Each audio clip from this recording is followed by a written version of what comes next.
Hello दोस्तों, नमस्कार। यह वीडियो EHI 03 का है। इसमें हम आपको लेक्चर पहला चैप्टर में जितना भी प्रश्न पहला चैप्टर से बन सकता था वो आपको बताएंगे।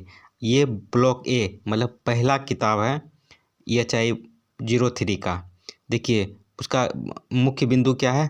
प्रारंभिक मध्ययुगीन अर्थव्यवस्था 8वीं से 13वीं शताब्दी तक, जो कि पहला चैप्टर है। कृषि अर्थव्यवस्था। कृषि अर्थव्यवस्था से टोटल जो है ब्लॉक ए में 4 चैप्टर है, 4 इकाई है। ठीक है, पहला इकाई है कृषि अर्थव्यवस्था।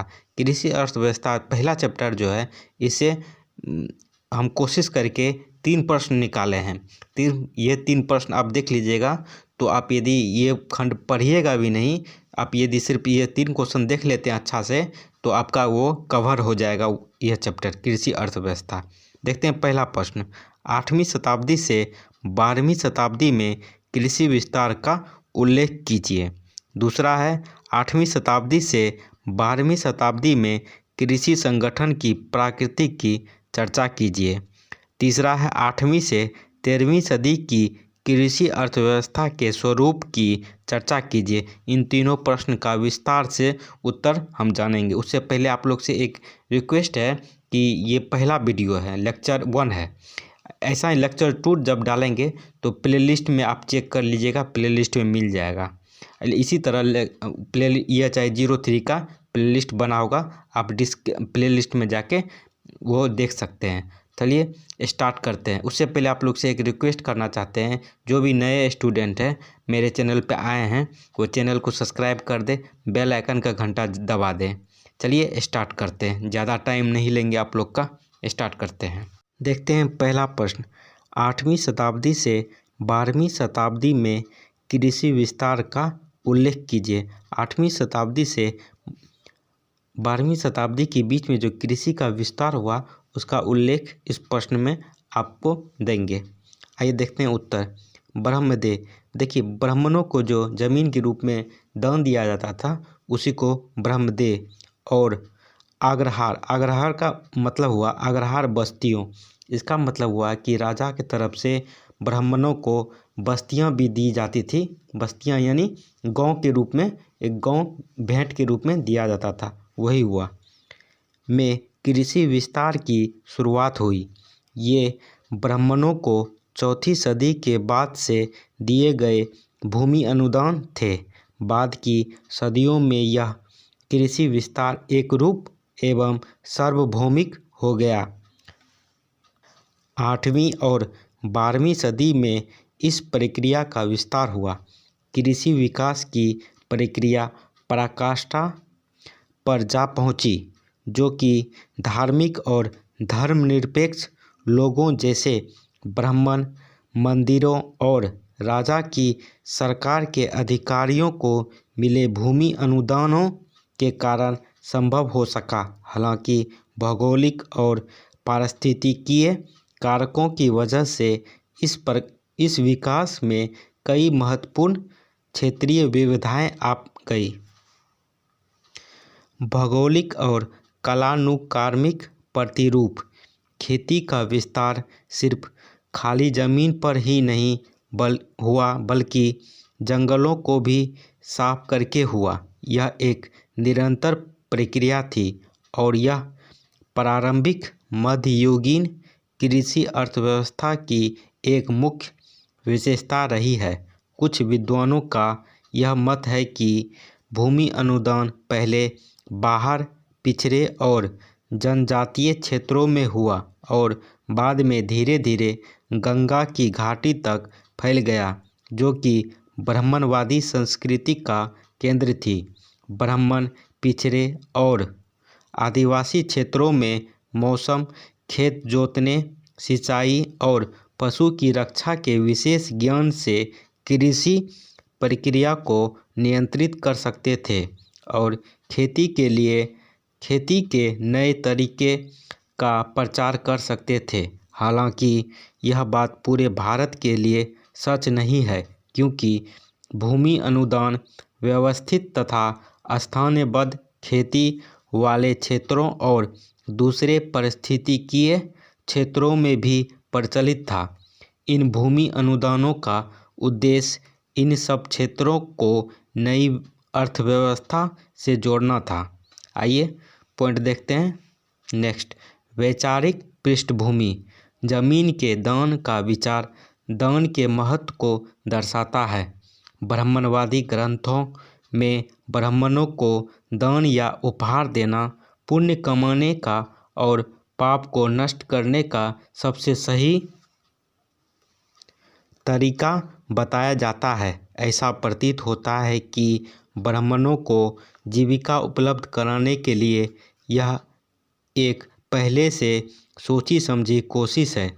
गुप्त काल के बाद की सदियों की सभी स्मृतियों और पुराणों में ब्राह्मणों को खेती की जमीन अनुदान देने और तांबे के स्मृति पात्रों पर जमीन दान दर्ज कराने की बात की गई है।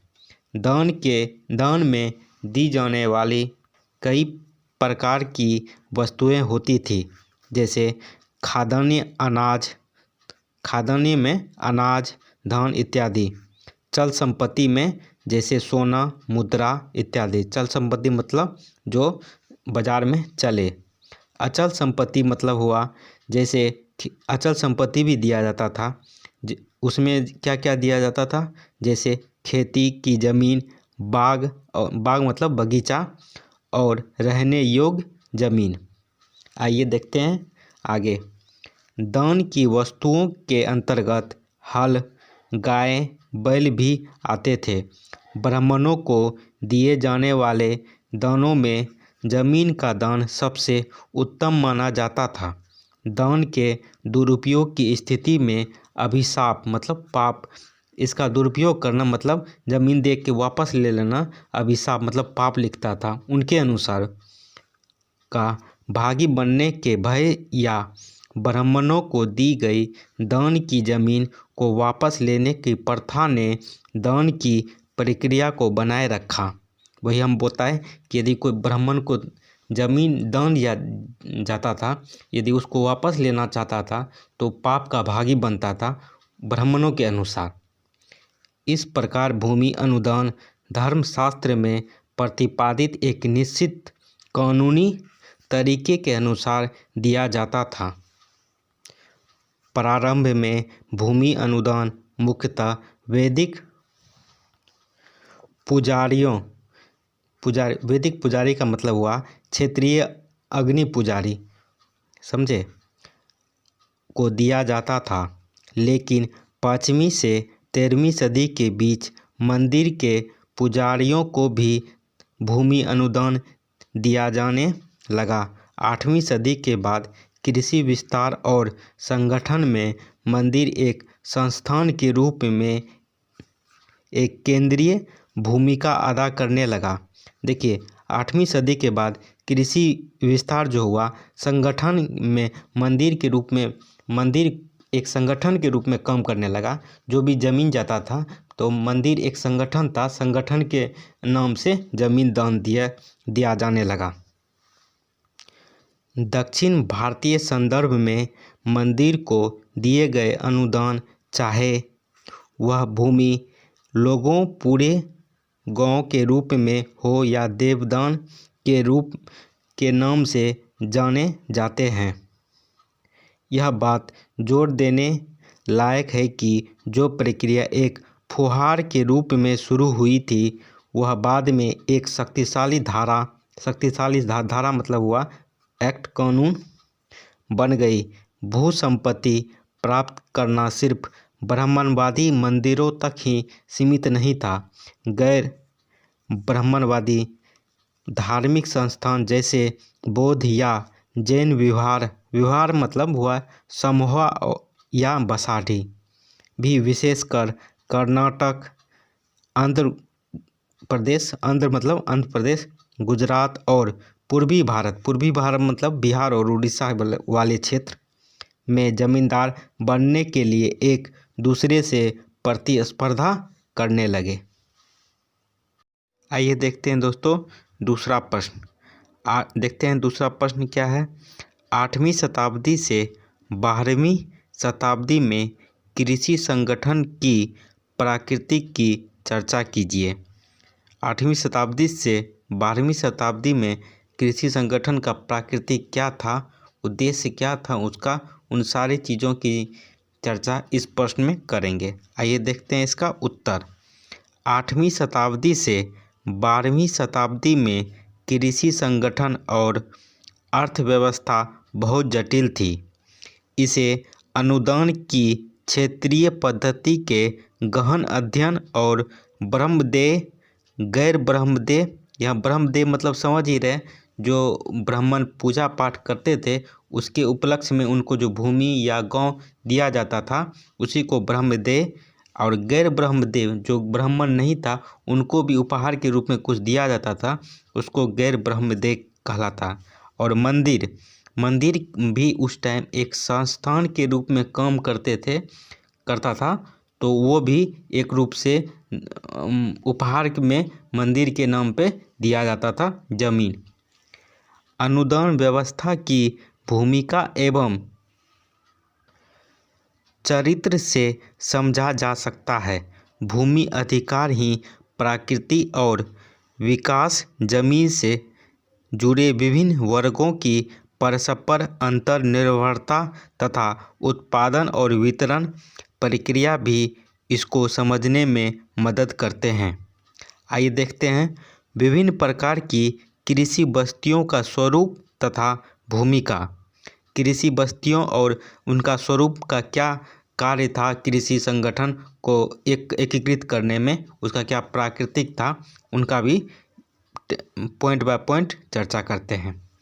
ब्रह्मदेय, ब्राह्मणों की भूमि अनुदान में मिले खेत या पूरे गांव को ब्रह्मदेय अनुदान कहा जाता है, जिससे वे भूस्वामी या भू नियंत्रक हो जाते हैं। इसका मतलब खाली जमीन को खेती में लाना था, मौजूद खेतों में ब्राह्मणों द्वारा प्रभावित नई अर्थव्यवस्था में लाना था।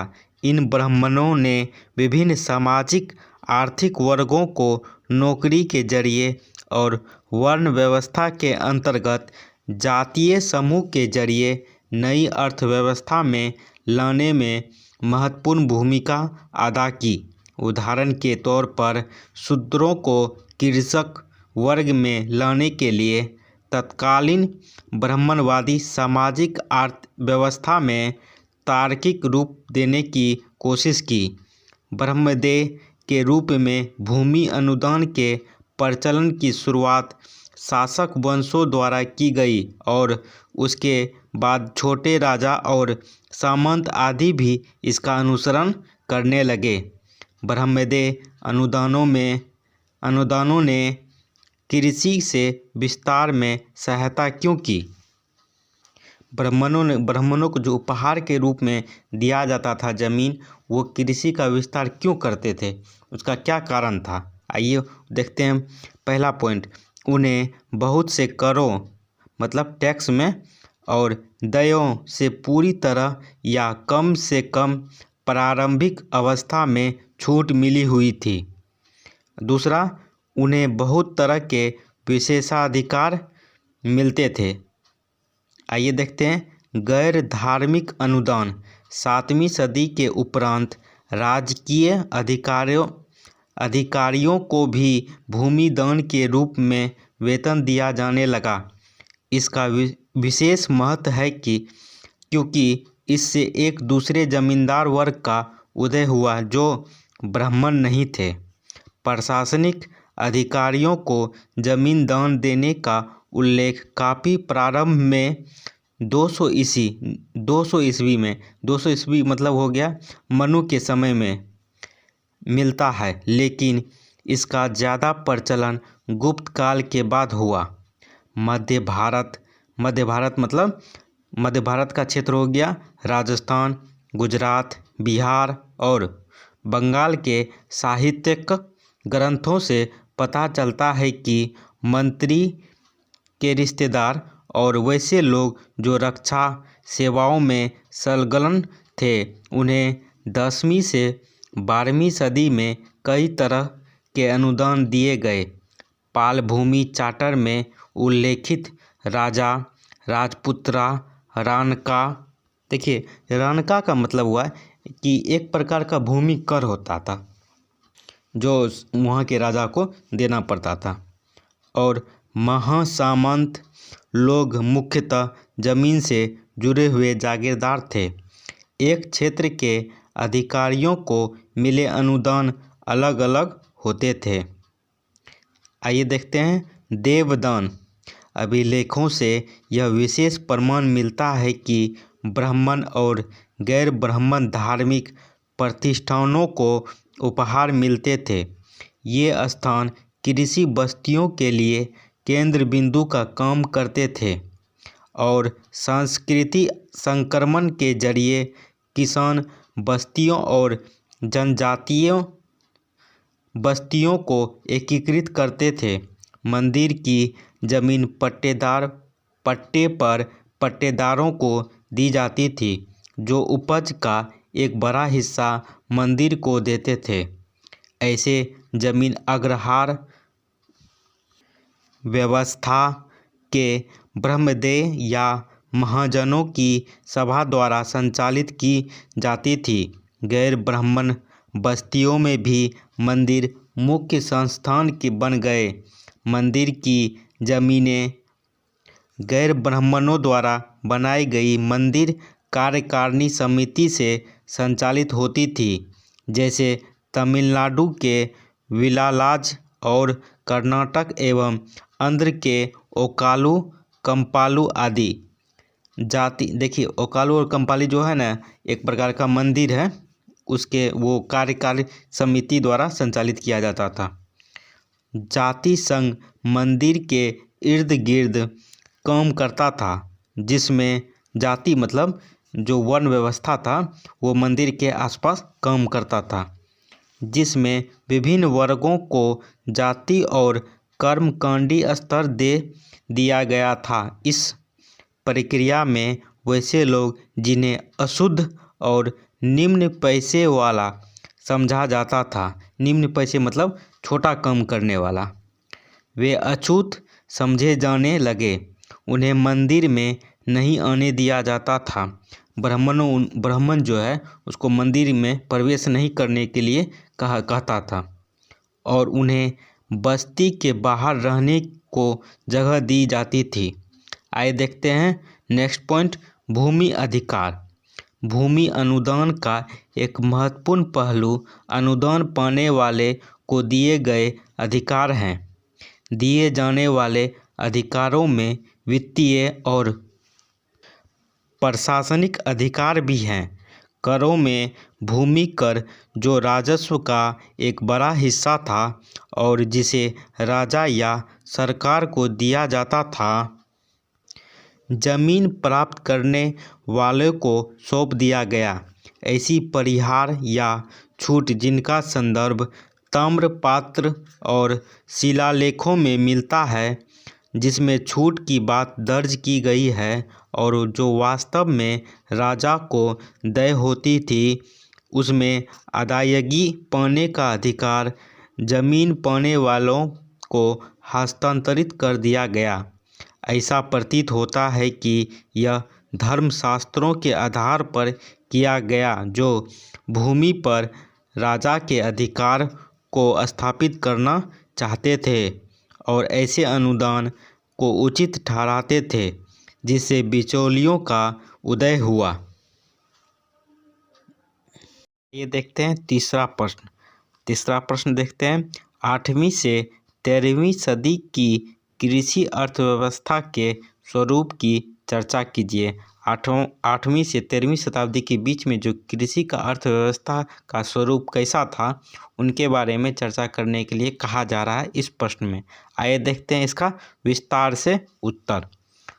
8वीं से 13वीं सदी की कृषि आधारित अर्थव्यवस्था के बारे में कई मत सामने आए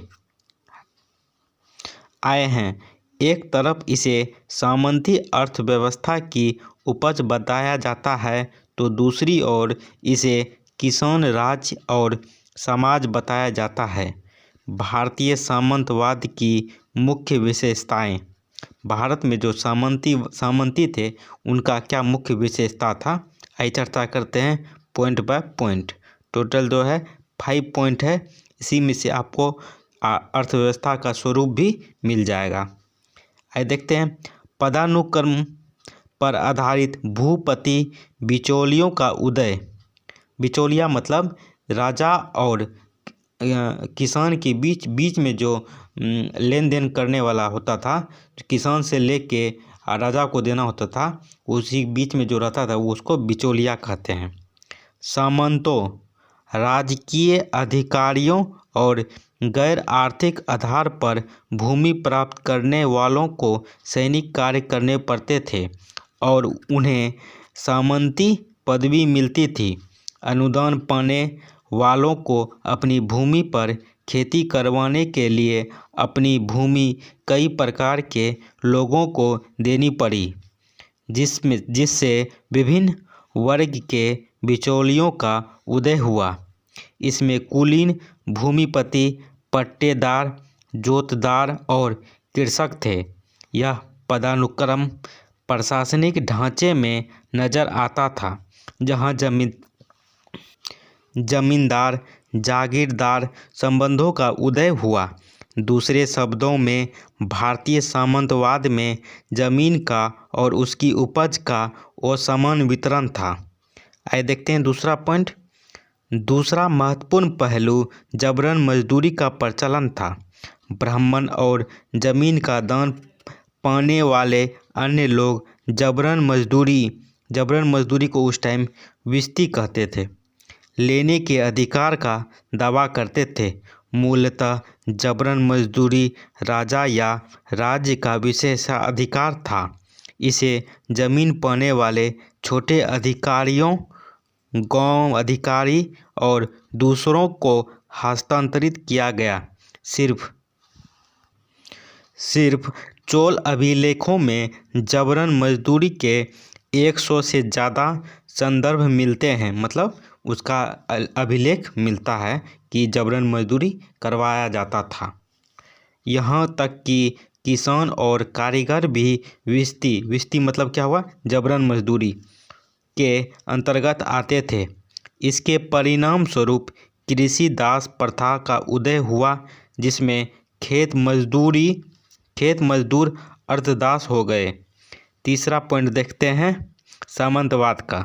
शासकों और बिचौलियों के द्वारा जमीन पर अधिकार की बढ़ती मांग के कारण किसान का भूमि पर अधिकार कम हो गया। कईयों की स्थिति पट्टेदारों की सी हो गई, जिन्हें हटाए जाने का खतरा बना रहता था। कई किसान अर्धिक मतलब हुआ जोतदार हो गए। करों के बोझ, जबरन दबाव और कर्ज के कारण किसानों पर दबाव बढ़ता गया। आइए देखते हैं चौथा पॉइंट।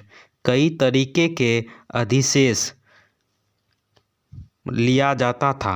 आर्थिक मांगों के अतिरिक्त दमन एक प्रमुख तरीका था। नए संपत्ति संबंधों के उदय से नए आर्थिक दमन की शुरुआत हुई।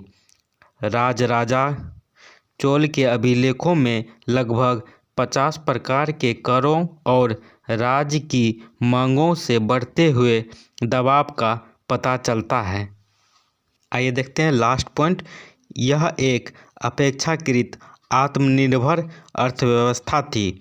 भूमि अनुदान पाने वाले को की जमीन के साथ मानव संसाधनों का हस्तांतरण यह दर्शाता है कि ऐसे गांव में किसान, हस्तकार और कारीगर गांव से जुड़े थे और एक दूसरे पर निर्भर थे।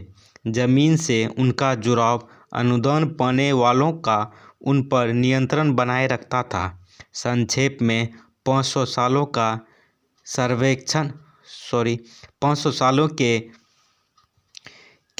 सर्वेक्षण में अपेक्षाकृत आत्मनिर्भर गांव में वर्ण व्यवस्था के अंदर काम करने वाले किसान उस समय के कृषि आधारित अर्थव्यवस्था की खास विशेषता है। भारतीय सामंतवाद के सिद्धांत के विरोध में स्वायत्त किसान समाज का सिद्धांत दिया जाता है। यह सिद्धांत दक्षिण भारत से मिले प्रमाणों पर आधारित है। इस सिद्धांत के अनुसार प्रारंभिक मध्ययुगीन काल में दक्षिण भारत में स्वायत्त किसान क्षेत्र नारू कहलाते थे। वे परिवार और परिवार समूहों के संबंधों पर संगठित थे। कृषि उत्पादन और इसका नियंत्रण नारू के लोगों अर्थात नत्तार द्वारा संचालित होता था।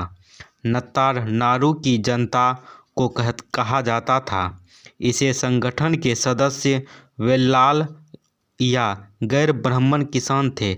उनकी स्वायत्तता का प्रमाण इस बात से मिलता है कि जब राजा या प्रधान भूमि अनुदान देते थे तो आदेश नत्तार की सलाह पर जारी किए जाते थे। आदेश उन्हें पहले दिए जाते थे। वे दान में मिली जमीन का निर्धारण और देखरेख करते थे क्योंकि वे उत्पादन के संगठन थे। ब्राह्मण और दूसरे प्रभावी किसान उत्पादन में उनका साथ देते थे। ऐसा लगता है कि इस सिद्धांत के प्रवर्तक ग्रामीण आत्मनिर्भरता पर विश्वास रखते थे, जो भारतीय सामंतवाद का महत्वपूर्ण घटक है। भारतीय सामंतवाद के सिद्धांत और स्वायत्त किसान समाज के सिद्धांत को मानने वाले उनके लिए ऐतिहासिक साक्ष्य प्रस्तुत करते हैं। यह कहा जा सकता है कि प्रारंभिक मध्ययुगीन कृषि अर्थव्यवस्था काफ़ी जटिल थी। इसके चरित्र को समझने के लिए और एक सामान्य विश्लेषण करने के लिए इसके क्षेत्रीय प्रतिरूपों पर काम करना होगा। चलिए, थैंक यू दोस्त। कैसा लगा वीडियो कमेंट करके ज़रूर बताएं। मिलते हैं नेक्स्ट खंड में। खंड ख में देखेंगे उसका भी प्रश्न आने वाले टाइम में। चलिए, थैंक यू। चैनल को सब्सक्राइब कर दें, बेल आइकन का घंटा जरूर दबा दें। प्लेलिस्ट में जाके चेक करिएगा कि उसका वीडियो अपलोड होता है तो आप देख सकते हैं। चलिए, थैंक यू। जय हिंद।